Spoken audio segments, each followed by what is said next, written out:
সুপ্রিয় দর্শক শ্রোতা, আসসালামু আলাইকুম। দেশ এবং প্রবাস যে যেখান থেকেই ভিডিওটি দেখছেন সকলকে জানাচ্ছি আন্তরিক প্রীতি ও শুভেচ্ছা। আসলে দিন দিন বিএনপি খুব মারমুখী হয়ে যাচ্ছে, আক্রমণাত্মক ভঙ্গিতে কথা বলছে। আসলে ৫ই আগস্ট পরবর্তী সময়ে বিএনপির যেই সাপোর্ট ছিল, যেই ভালোবাসা ছিল মানুষের, তারা নিজেরা বিভিন্ন কর্মকাণ্ডের মাধ্যমে সেই ভালোবাসা থেকে আজ দূরে সরে যাচ্ছে। আমরা দেখেছি জামাতে বিএনপির বহুত নেতাকর্মী দলে দলে নেতাকর্মীদেরকে নিয়ে যোগদান করছেন। তারপরও বিএনপির হাইকমান্ডে টনক নড়ছে না। এটা নিয়ে আমরা যারা সাধারণ বিএনপির সাপোর্টার আছি তারা অত্যন্ত মর্মাহত এবং হতাশাগ্রস্ত।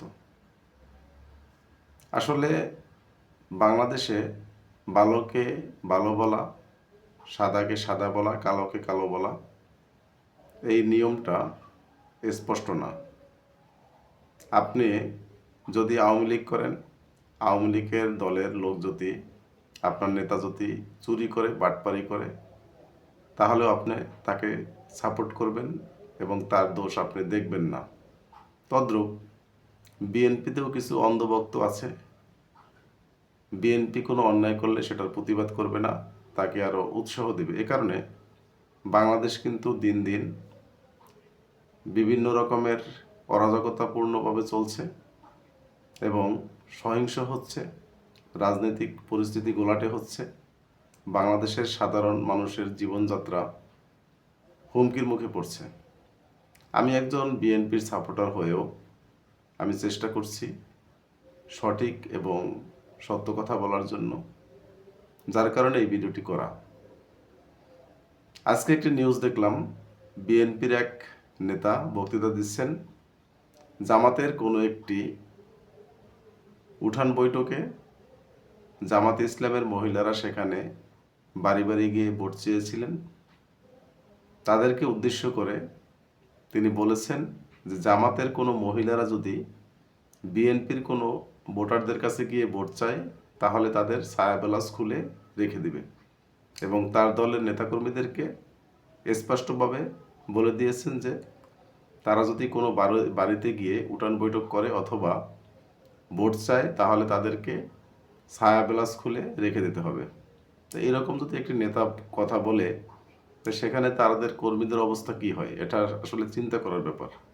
আবার আরেকটি নিউজ দেখলাম কিছুক্ষণ আগে, সেখানে কবিরহাটের নোয়াখালী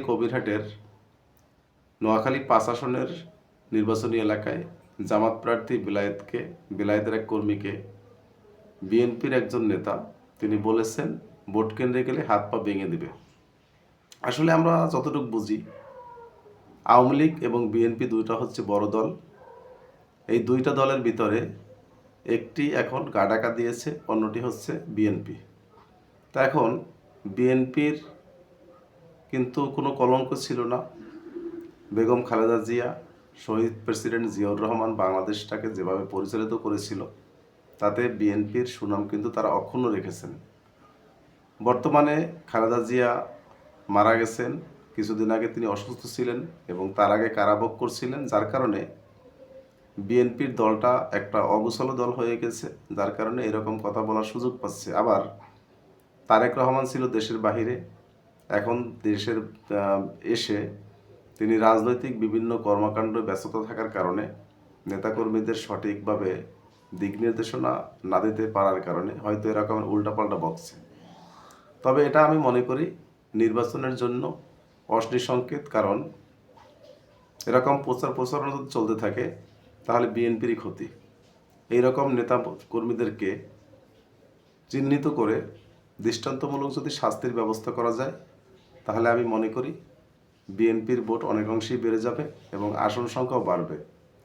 আর নির্বাচনের আগ পর্যন্ত যদি এরকম কর্মীদের আবির্ভাব হয় এবং তাদের বক্তব্যে যদি লাগাম টানা না হয় তাহলে এরকমের সামনে আরও ভোট কিন্তু কমতে থাকবে। দর্শক শ্রোতা, আপনারা যারা এতক্ষণ আমার ভিডিওটি দেখছেন, আমার কথার ভিতরে যদি কোনো ভুল ত্রুটি হয়ে থাকে বা আপনারা যদি কষ্ট পেয়ে থাকেন, অবশ্যই ক্ষমা সুন্দর দৃষ্টিতে দেখবেন। এবং আমার চ্যানেলটি যারা প্রথম দেখছেন বা এখনও সাবস্ক্রাইব করেননি, অবশ্যই সাবস্ক্রাইব করে লাইক কমেন্ট শেয়ার করে দেবেন। ধন্যবাদ সকলকে। আসসালামু আলাইকুম রহমতুল্লাহ।